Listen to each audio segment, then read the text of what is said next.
Eamonn Holmes is struggling with his mental health after being left wheelchair-bound and hardly able to walk. The 63-year-old TV favourite, from Belfast, is determined his disability won't take him down and is trying to keep busy, testing the waters in Glasgow with a possible talking tour.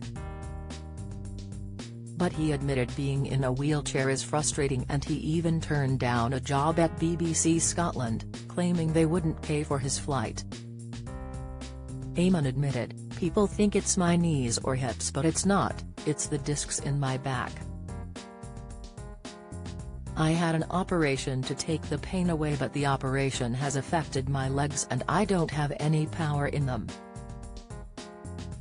I'm sitting in a wheelchair now. I can walk 30 or 40 steps, but it's momentous to do things like get out of a car. And I'll do Glasgow in a wheelchair." Eamonn, whose An Audience with Eamonn Holmes takes place on Wednesday at Eastwood Park Theatre, has been broadcasting for 43 years. But he's struggled with severe back pain for the last couple and had spinal surgery in September 2022. He suffered a setback when he fell down the stairs of the Surrey home he shares with his wife, Ruth Langsford, and had more surgery after fracturing his shoulder. Eamonn said, "It can be very depressing mentally as well as physically, but I just have to push myself because what's the alternative? I get treatments every day. I get my back stretched, my ribcage tickled.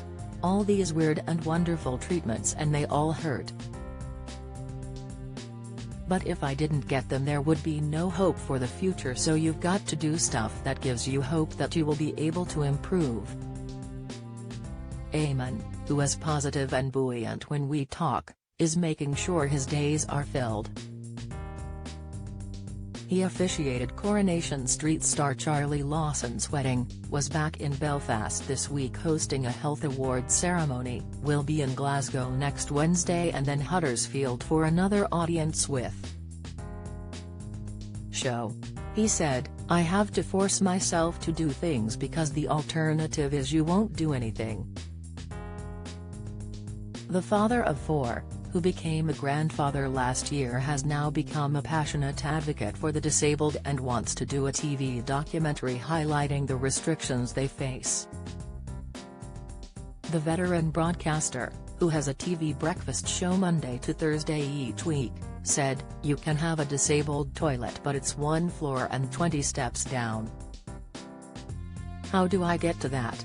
Then there's the ludicrousness of toilet doors that open in such a way you can't get the wheelchair in. You can be disabled if you can walk. But you can't be disabled if you're in a wheelchair."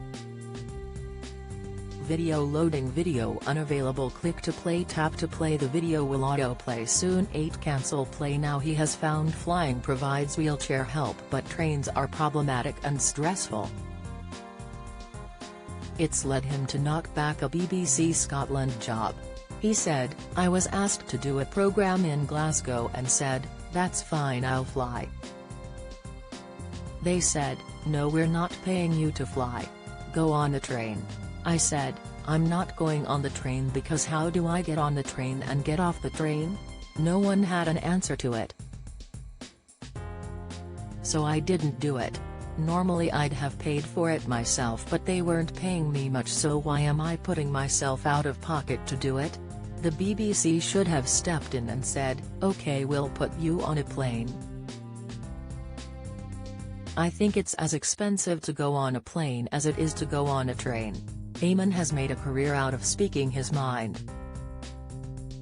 He has been a vocal critic of former This Morning host Philip Schofield.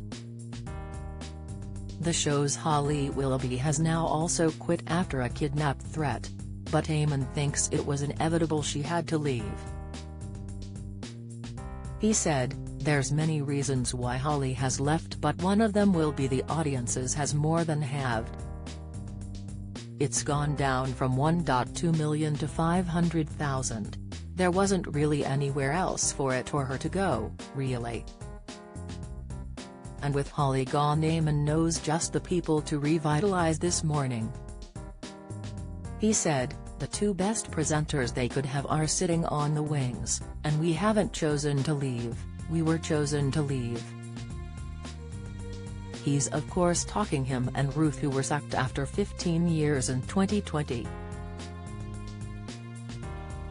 Ruth still works on Loose Women. Eamonn has claimed it was his outspoken comments about 5G that did it. One longtime broadcaster he has no beef with is Lorraine Kelly, who he's worked with since the 90s.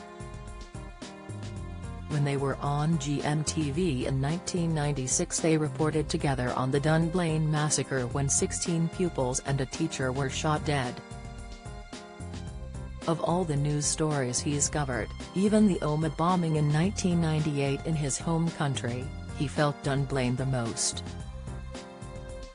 He said, "My children at the time were 7, 5 and 4, and the breaking point for me was the evening of the first night when they brought us to the church hall and gave the press class photographs. These were the same pictures I received from my own children the week before. These children could have been my children. The teachers looked the same. The classrooms looked the same. Hideous. I've never gone back." Eamonn is a huge fan of Scotland. He had holidays here as a kid, was a Daily Record columnist for our Irish edition when he was 19 and a presenter of Tea Time News on Belfast's UTV. So it's no surprise his first audience with would be in Scotland, teaming up with his old pal Bill McFarlane.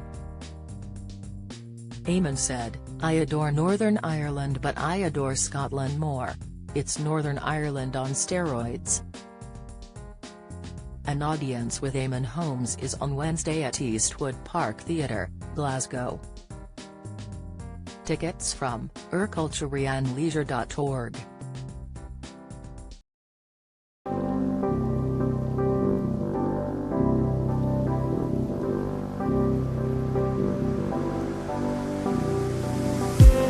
I just need